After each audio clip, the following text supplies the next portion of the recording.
Welcome back everyone to Delta Y. This week we're picking up just one article, and that is... Can you spot the ocean plastic from space? Scientists are working on a technique to track down plastic debris in the ocean from space. As always, I'm Josh. This is Grayson. And welcome to Delta Y.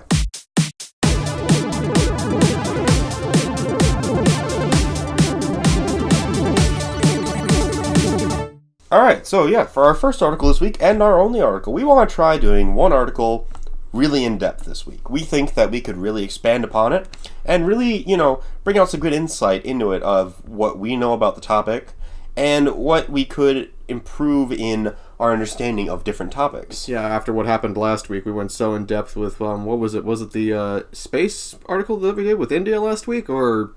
No, it was the other one, what did we even do last week? I can't even remember anymore. It was, the teenagers falling asleep. Screen time. The screen time one. We spent so much time on that one, I think we just decided, let's just try and do... If we're going to go that in depth with one, we might as well just only do one article. Yeah. Alright, so... We've gone from 4 to 2 to 1. Yeah. And we might be going back up eventually if we get more time to record, but given it's the time of the year where we're busy and we need to kind of double down on what we're doing, we're going to try one and see how it goes. Alright, so...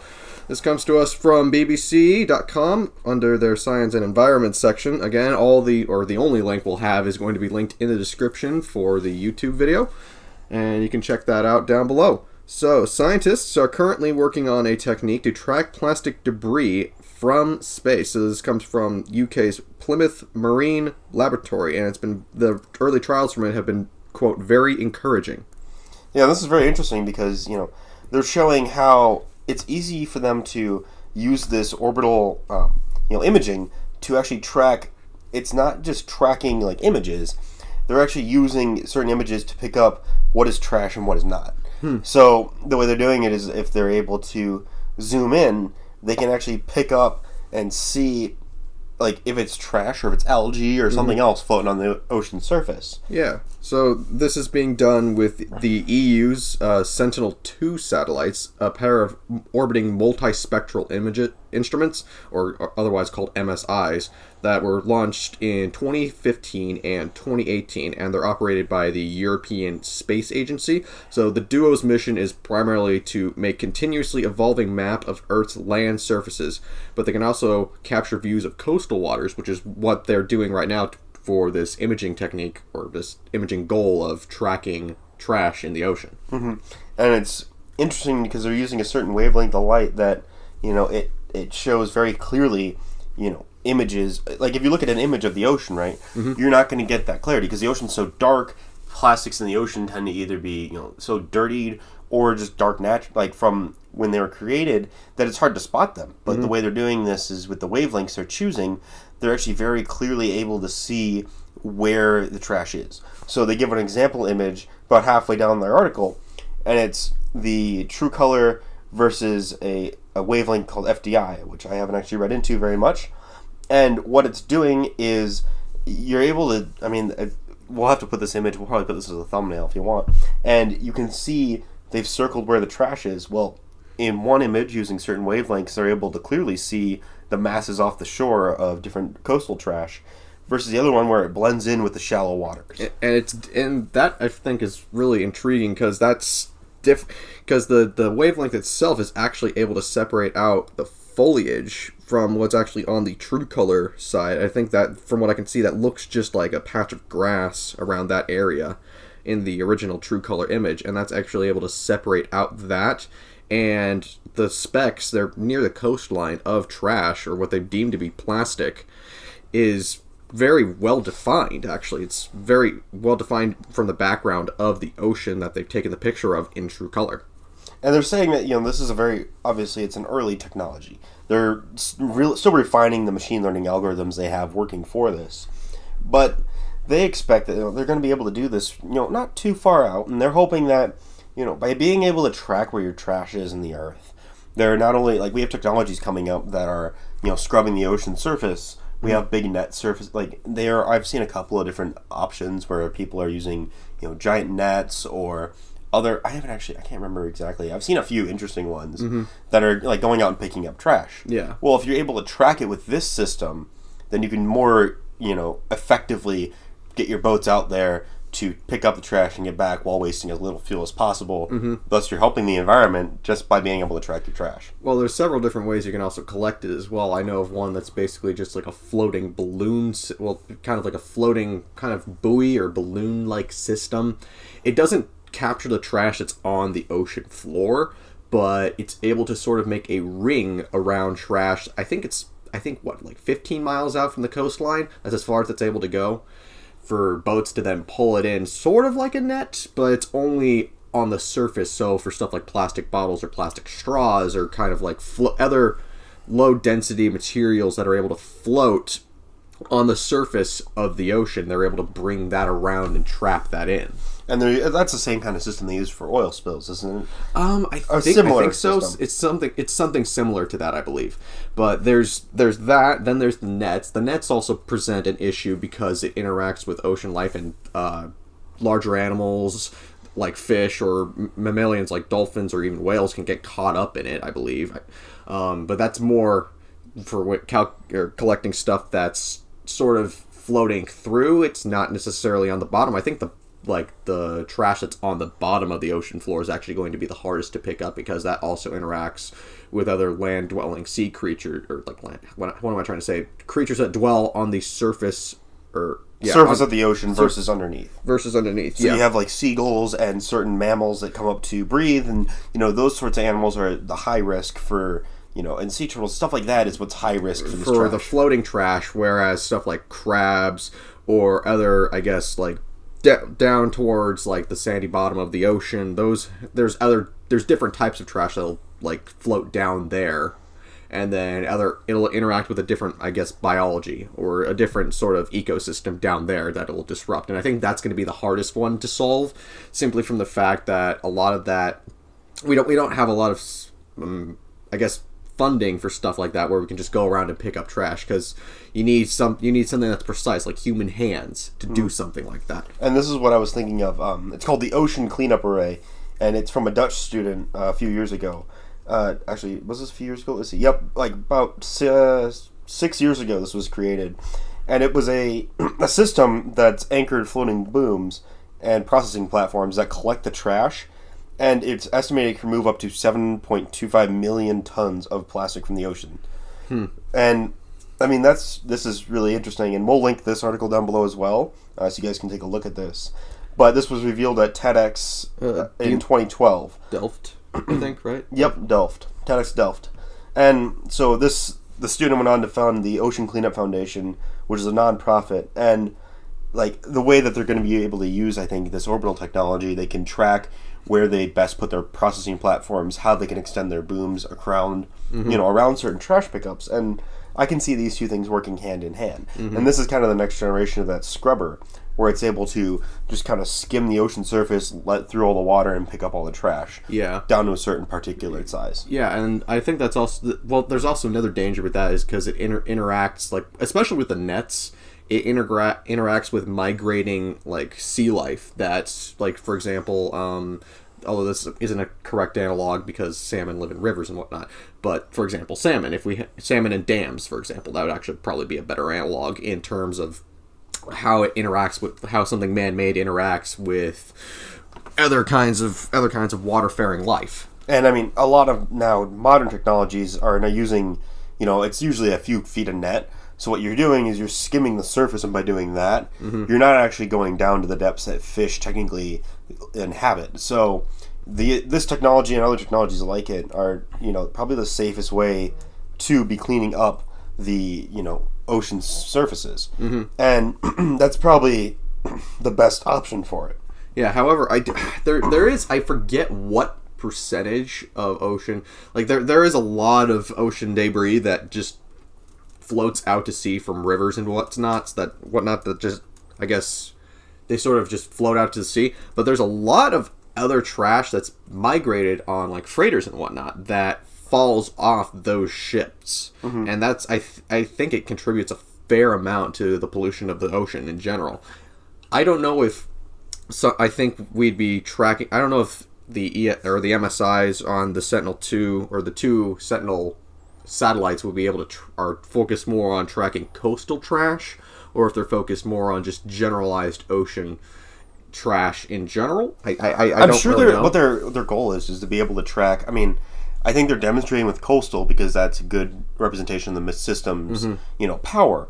But it's really easy to just keep having it orbit the Earth and going over the oceans, which these satellites would be doing. So yeah, they'd be scanning the oceans, but you'd be getting only the surface stuff. Yeah. And I almost forgot about this completely, but one of the biggest things that exists in our ocean that's a huge trash issue is microfibers. So the trick is microfibers, they don't seem that harmful for us. So it's kind of like the ultrafine particles that we were talking about with the 3D printer article a few months ago. Yeah, but these are bigger. These are like what you'd have from making microfiber cloths or stuff like that. Okay. So those super fine particles that are fabrics or stuff like that, when those go down, what they do is they sink down to about what they call the deep sea. So they're much deeper down, and crabs and other fishes down there, and mammals, any type of whale and stuff like that, they can intake these. And essentially what these things will do is they'll clog up their entire system. So they'll clog up respiratory, digestive, and they've cut open fish and stuff that have been completely filled with microfibers. Jeez. So, I mean, the biggest trick here, I think, is, surface ocean is hugely important. But as humans, we also have to focus on the deeper ocean. Because, I mean, that machine I was talking about can remove 7 point something million I think I said trash. Million. Yeah, 7.25 million tons of trash. Yeah. Yeah, and there's an estimated 5.25 trillion pieces of trash, and 269,000 tons of that floats on the surface. So there's a lot more that would be underneath the surface that we're skimming with that kind of array. Yeah, and often, I mean, media nowadays portrays trash in the ocean as like bottle holders or plastics like that, big stuff, like can holders that we have for like beer cans and stuff. Yeah, but the biggest risk really is the microfibers, because that is what, I mean, a turtle gets his head stuck in a like a Gatorade bottle holder, but I that really you cut that off. Call that, yeah. But I think they're just plastic rings, essentially. Plastic what they call rings, them. okay. But I mean, if you have a turtle wash up on the beach completely stuffed with microfibers, that's much bigger of a danger, because that is what really is killing you animals. Essentially have to you can't just remove the plastic ring. You have to operate on the turtle to get that stuff out, and even then there's still some health complications that would arise from that, probably, right? And I mean, I was saying, like, the plastic ring is a health risk, obviously, for the turtle, but yes, sometimes you can cut them off, sometimes you do it to operate, but generally that is not as big of a deal if you catch it earlier. It's not as severe in terms of its, I guess, its systems. Yeah, exactly. It's actual health in the systems. And so, like, it's going to be interesting to see, as we move forward in this decade and into the next, what systems we're going to develop to actually filter water, more in depth. Because obviously you need to be bringing down your filtering down to a certain micron size that is going to be expensive but necessary in order to sustain the oceans. Yeah, I'm trying to think of what technology we could develop beyond this array, like beyond these nets and beyond these sort of just filtering technologies. Like for something with the freighters that have trash that fall off on them, because I mean, beyond regulatory practices and fines that could happen for for people that have this trash that's being transported fall off, beyond the regulatory stuff, we need new technologies or new monitoring technologies that would be able to track this sort of spill. Like, I mean, I get it that oil spills are massively dangerous and very hard to pick up, but trash, that's something that can be easily tracked and easily picked up, and we still don't have stuff either through governmental interaction or through private companies inventing a new kind of technology that can kind of stop this sort of thing. And I mean, the trick is that there's 5 spaces in the world that have trash heaps, essentially. It's the North Pacific, the South Pacific, the North Atlantic, and the South Atlantic, and the Southern Indian Ocean, because these are all the ocean liner routes. And this is also where the currents flow, because obviously ocean liners use the currents of the ocean to move more quickly. So you have like the North Atlantic Gyre and the South Atlantic Gyre and so on. Yep, all the gyres of the world. And so as these flow, what they do is they kind of, if you think about it, it just kind of sucks towards the middle, all this trash. And I mean, that being able to find it all is super important. So I think that the next step that, I think that we're all excited to see is how can we create something that'll filter everything out of the ocean that isn't supposed to be there. Yeah, that actually be really interesting to find out. Like, I mean, we could improve upon the array, like, and then start making, like, I guess sort of an encircling pattern, like with how you said most of this stuff all sort of bunches towards the center with how the gyres operate within our Earth, but to have some sort of an array that I guess acts almost I think the best thing that I could think of was like a military encirclement kind of, where it just encircles the trash, and then we can kind of pick that stuff up and then put it back onto a freighter, and then of course watch the freighter so that way the trash doesn't fall off, and then transport that back to land for processing. That solves a huge issue, but then there's also the trash that lands up on the shores that land-faring life also has to interact with. I remember seeing like a 60 Minutes video having to deal with something like that. Yeah, and it's usually like bigger things that end up on the the beaches, because the ocean current can actually carry that a little easier. It's not going to like bounce right over the waves. I think from what I watched with the 60 Minutes, it's a lot smaller stuff, like stuff that's smaller than your hand often. That's because that stuff can get washed up with the sediment, and then burrowing animals like, say, for turtles, or like turtles, for example, that actually would probably pose a huge risk, or just fabrics like you were talking about, like with microfibers, or just generalized small pieces of plastic, ceramics, anything like that actually could pose a greater risk, because those are easy, very, very easy to ingest. Yeah, and I mean, we're not going to see an immediate decrease in our trash levels in the ocean anytime soon. No. Because it's estimated that, and I'm looking at a National Geographic article now, we have a lot of articles that are just popping up, but that 10% of our produced, our trash ends up in the ocean. Which doesn't sound like a lot, but if you think about it on land, it goes to a landfill, or it gets burned, or it's allowed to decompose often, stuff like that. But in the ocean, it just floats. I mean, yes, it will decompose eventually. Plastics take, I think, a couple hundred years. A couple thousand years. To fully decompose in the ocean. But yeah. I mean, if we get more biodegradable plastics that are actually safer for the environment, that would be great. Although I don't see a huge push from a lot of the bigger plastic producing companies to do something like that for a while. I know that styrofoam takes a few thousand years. Actually, did I talk with you about that? There's like a special kind of mealworm. Yeah, you did. That can basically has a bacteria that can, when they eat styrofoam, the bacteria basically breaks it down to a point where it can almost be used as fertilizer. I forget what kind or what genus of mealworm or worm it is, but it can break down styrofoam. What was it? It was like a 1 gram or 4 gram piece. It broke it down into 1 gram after about 20 days using about 10 worms, something like that. But the rate of that is actually kind of astounding, especially with the bacteria. I don't know if we'd be able to culture the bacteria to do something with styrofoam, but I think if we're going to tackle plastics or synthetic materials, I'd say styrofoam would probably be the worst, because it takes at least 500 years or longer for that to decompose. And I mean, it's all obviously the man-made stuff. It's styrofoam, plastic, glass, aluminum, like these different, like obviously aluminum's not man-made, it's a natural element, but it's the way it's formed and the way it interacts with the ecosystem is it's man-made. all hundreds of years for this stuff to be out of the oceans, and quite frankly we just don't have the rate of intake of trash, and the rate of extraction isn't there. Like how much we're putting into society and the ecology, and how much we're taking out of it in terms of when it's used, is a far greater intake than it is being extracted, I think is what you're saying. Yeah, exactly. I mean, we're just not reaching, our equilibrium's way off here. Yeah, we're way too far into the red, and we got to find ways to bring that out. I mean, the first step is obviously no trash in the ocean. That's like no more trash in the ocean. You got to stop dumping trash in the ocean. You got to start, putting nets on boats, stuff like that. You got to monitor more of the third world countries that really, the coastal countries. Well, I think actually it's not even third world. I think it's all over the world. Yes, but China. I think China and India actually have a large.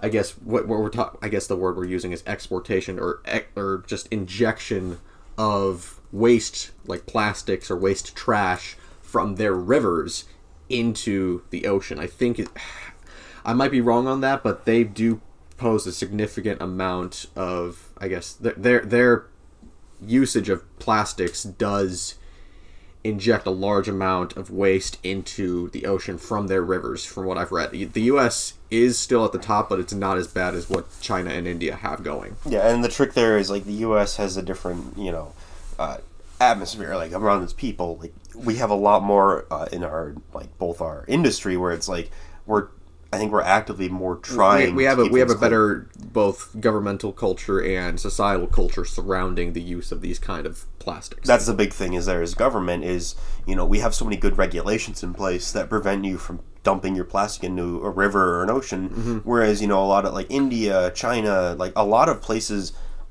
in Europe and throughout Eurasia and into Africa. I think Europe's actually getting better at that. If not, they're probably better than us at it. Yeah, but, like, it's a lot of those countries over, and it's. I don't want to, like, say it's not North America. Obviously, we do, but it's always these countries then in Eurasia that tend to have low regulatory burdens or low penalties for stuff like that, if any. Exactly, because the trick is those governments are often so focused on wealth and power and money. Well, it's not historical. It's more that they're focused on industry, I think, is the big thing. They're more focused on industry than they are focused on the environment, which, I mean, it's to be expected, I guess, for someone like China that's trying to compete with the U.S. That sort of thing is to be prevalent, but I think we're getting a little bit off topic with that. Yeah, definitely. But, I mean, it's definitely something to follow. This whole, are we going to be able to keep up with this? Are we going to be able to develop technologies that allow us to, remove trash from the ocean without damaging, plant and animal life? And are we going to be able to do it before we see a tip in the scales of nature where it's just not going to be possible anymore? I mean, that's the biggest concern in my mind is, are we going to be able to do this before it's too late? Yeah, that's definitely a huge concern, and that's definitely we should have something that takes into account for that. Yeah, and I think on that note, on that horrifyingly sad note, sadly, we're going to end this episode. We want to thank you guys for listening. For a few of you that do, or maybe eventually we'll blow up and this will be real awkward for us talking to a lot of people, a couple 100,000 people. I can't see that happening in the next couple of months, but hey, just saturation, I guess, right? Exactly. And we'll link the articles that I've been talking about and Grayson's been talking about down below. Our social media is linked down there. Unfortunately, we've just been so busy in our lives that we're not active on those as often as we'd like to be. Hardly ever anymore. And I really should get back on that, but it's just so difficult some days. Yeah. But we appreciate any support or any thoughts you guys have. We really enjoy doing this, and we always look forward to doing it, and letting our thoughts out there and putting different ideas we could have out there. Something that's big in our lives. We want to be able to give ideas or even help improve the world, and I think that talking about issues is a huge part of that. Yeah, that's going to be a huge part of just even if we can't develop something right away, because I know we're in college, so that's not something that's really feasible for us to start impacting the world as it is right now with where we are in college. The best thing we can do is to just talk about these issues and start developing a discussion or a dialogue about these sort of topics. If I haven't seen a lot of people do something like that, just from this sort of an aspect, like an engineering aspect. I haven't seen a lot of podcasts do something like that. So as always, guys, the links will be in the description, social media as well. Thank you very much for watching. I'm Grayson. I'm Josh. Thank you for listening to Adult to Why, and we'll see you guys next time.